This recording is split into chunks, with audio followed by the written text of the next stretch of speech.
Bonjour à tous et bienvenue sur la chaîne YouTube de France Minéraux. Je suis ravie de vous retrouver aujourd'hui pour vous parler de la pierre chrysanthème. Alors vous l'aurez compris, la chrysanthème tient son nom finalement de la fleur chrysanthème. En termes de composition chimique, je me permets de me servir un petit peu de mes notes, puisqu'effectivement la chrysanthème se compose de silice, de calcite, de glaise, de porphyre calcaire et de chiastolite. N'hésitez pas si j'ai mal prononcé, c'est tout à fait possible que j'ai écorché certains noms. On trouve des gisements de chrysanthème en Afrique du Sud, au Brésil, en Chine, aux États-Unis, en Inde, au Japon, à Madagascar, en Norvège, en Nouvelle-Zélande, en Russie, en Suède et enfin en Suisse. En termes d'astrologie, c'est une pierre qui sera tout à fait compatible avec le signe du Bélier et qui sera associée au chakra racine. Comme d'habitude, je tiens à vous rappeler que la lithothérapie ne remplace pas une expertise médicale et que si vous souffrez d'un quelconque problème de santé, nous vous encourageons vivement à consulter un médecin. Toutefois, la lithothérapie pourra vous servir de béquille tant sur le plan physique que psychique, spirituel ou encore émotionnel.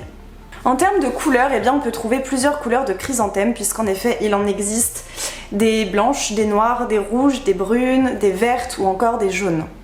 En termes de vertus physiques, on dit que la chrysanthème a une excellente action portée sur le squelette, la peau, mais aussi les troubles oculaires. Alors il y a très peu de vertus physiques, c'est pourquoi on va passer tout de suite au gros des vertus psychologiques, émotionnelles et spirituelles. Donc tout d'abord, la chrysanthème c'est une pierre qui va vous aider à développer votre confiance en vous, mais également d'entretenir un certain équilibre émotionnel. C'est une pierre également qui va symboliser la connaissance, la tolérance et la maturation. C'est une pierre également qui pourra vous accompagner si vous traversez une période de renouveau, un recommencement.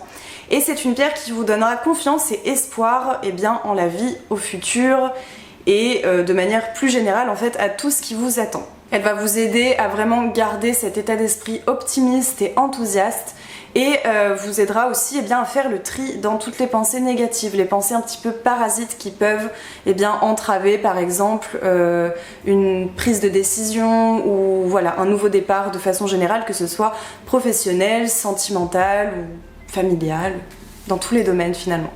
Cette pierre est également extrêmement efficace pour la concentration, mais aussi pour l'introspection. Donc si vous souhaitez vous mettre à la méditation, la chrysanthème pourra tout à fait vous accompagner dans cette pratique si vous êtes débutant ou non.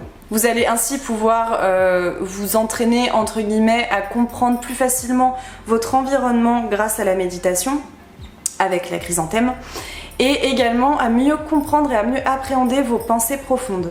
C'est une pierre aussi qui vous aidera à vous affirmer et à assumer qui vous êtes. Grâce à sa capacité d'ancrage, la chrysanthème est également très connue pour vous aider à vivre l'instant présent. Et pour terminer, la chrysanthème est une pierre qui améliore le sommeil et qui éloigne les cauchemars. Comme toutes les pierres, la chrysanthème a besoin d'être purifiée et rechargée. Pour ce faire, on va la mettre dans de l'eau pendant quelques heures, puis on va ensuite l'exposer au soleil. Alors en ce qui me concerne, je connaissais la chrysanthème, je n'en ai jamais eu. Je n'ai jamais travaillé avec de la chrysanthème, mais c'est une pierre que je connais très bien et que je trouve déjà très jolie, particulièrement intrigante d'ailleurs, je trouve. J'aime beaucoup ce côté très ancrant à la réalité. Donc on peut trouver ça avec la tourmaline, avec l'obsidienne, avec le jaspe rouge, mais comme je vous l'ai dit dans une précédente vidéo, je cherche actuellement à varier un petit peu.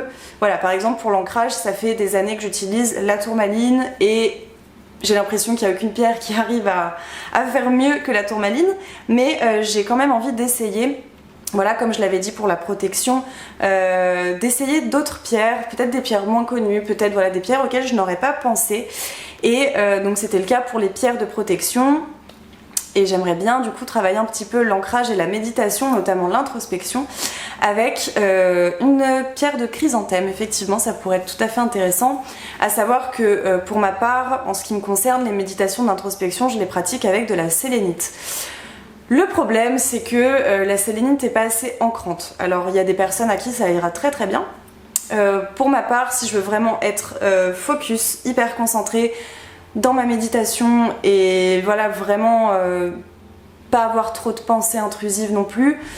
C'est vrai qu'une pierre d'ancrage qui en plus peut faire voilà, une sorte de barrière un petit peu contre les pensées parasites peut faire totalement l'affaire, donc je suis très intéressée par cette pierre et elle m'inspire beaucoup. J'espère que cette vidéo sur la chrysanthème vous aura plu.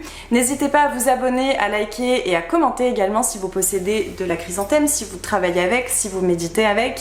Je serais ravie d'avoir un petit peu vos retours.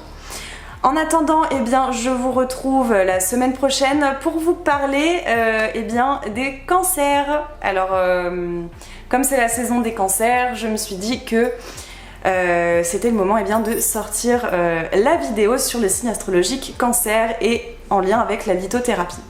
Du coup, je vous dis à la semaine prochaine. Je vous souhaite eh bien, une excellente fin de week-end et je vous dis à jeudi.